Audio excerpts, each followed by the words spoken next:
এখানে যে নবী করিম সাল্লাল্লাহু আলাইহি ইসলামকে একটা বুড়ি যে ইয়ে করতো, এই মসজিদে পথের নামাজ কাটা, পড়তে আসতে সময় কাটা দিত। উনি যখন নামাজ পড়তে আসতেন ওই বুড়ি এখানে কাটা দিত এবং ওই কিছু ভিডিও ধারণ করছে এখানে।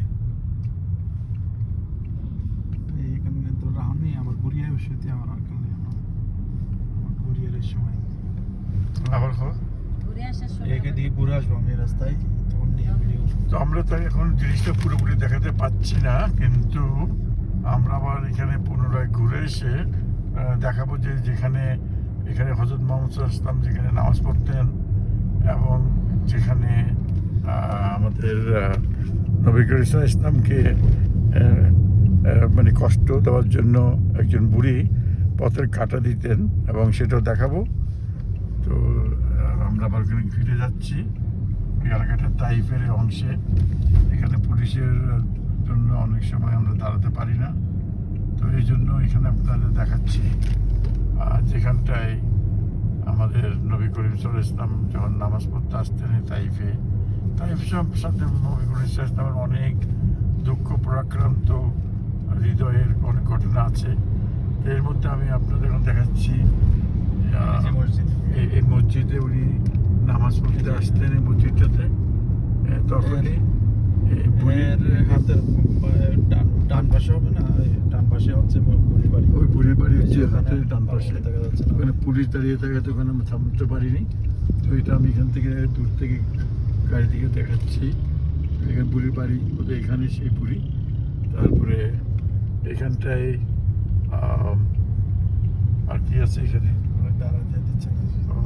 এখানে যেহেতু দাঁড়াতে পারছি না সুতরাং সব কিছু দেখাতে পারছি না। ওই বুড়ির বাড়িটা ছিল ওখানে তাইফের। আর এখানটায় আমাদের নবী করিম সাল্লাল্লাহু আলাইহি ইসলাম এখানে আসতেন। এই জায়গার মধ্যে ওনার পথচারণও ছিল। আলহামদুলিল্লাহ, আল্লাহ সুবহানাহু ওয়া তাআলা আমাকে এই পথ দেখানোর একটা সুযোগ করে দিয়েছে, ধন্যবাদ। আর ওই যে মসজিদ একটা বানানো হচ্ছে এখানে সামনে, ওই মসজিদটাই হযরত মুহাম্মদ সাল্লাল্লাহু আলাইহি ইসলামের ওটা উনি করেছেন নাকি, বা তখনকার আমাদের এখানে এই মসজিদে উনি নামাজ পড়তেন। এখন নতুন করে নির্মাণ হচ্ছে, সংস্কার করছে এটা। তখন আমরা এখন এই তাইফের এই জায়গায় এই পাশে হচ্ছে আঙ্গুর ফলের বাগানটা। এই আঙ্গুর ফল, এই যে ফলটা আমরা আঙ্গুর ফলের বাগান আঙ্গুর ফল, ভিতরে ওই যে ওই যে আঙ্গুর ফলের ওইখানে ঘুরে আসতে পারবে না, যাবো ওখানে। আচ্ছা, আমরা আবার ফিরে যাব। এখানে ইসলামিক হিস্ট্রি, আমি তো ইসলামিক হিস্ট্রি ছাত্র হিসাবে এই তাইফের যে গুরুত্ব, এটা অসাধারণ মানে গুরুত্ব আছে। আমি আবার ফিরে আসছি আপনাদেরকে, যুদ্ধর পরেই আপনারা আসলে হয়তো দেখতে পারবেন তাইফে। তো ইসলামিক হিস্ট্রিতে নবী করিম সাল্লাল্লাহু আলাইহি ইসলাম যখন মক্কা থেকে ওনার আঙ্কেল আব্বাস ওনার সহযোগী ছিলেন, কিন্তু বেশিরভাগ ক্ষেত্রে আমি যতটুকু জেনেছি এখানে ওনার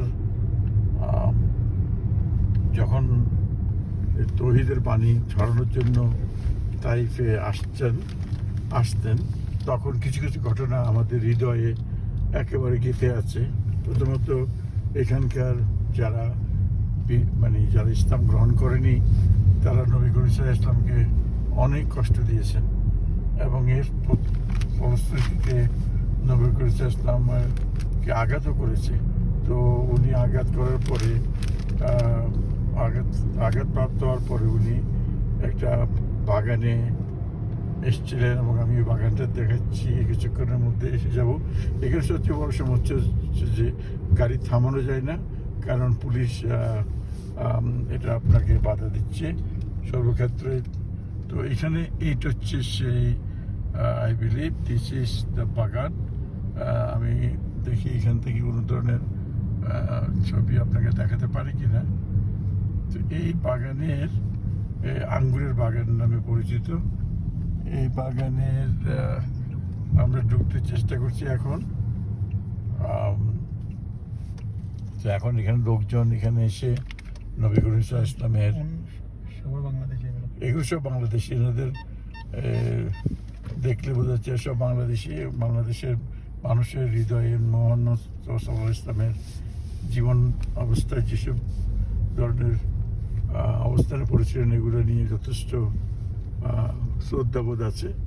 তো এই বাগানে আমরা এখানে নামবো, এখানে নাকি? হ্যাঁ, আচ্ছা।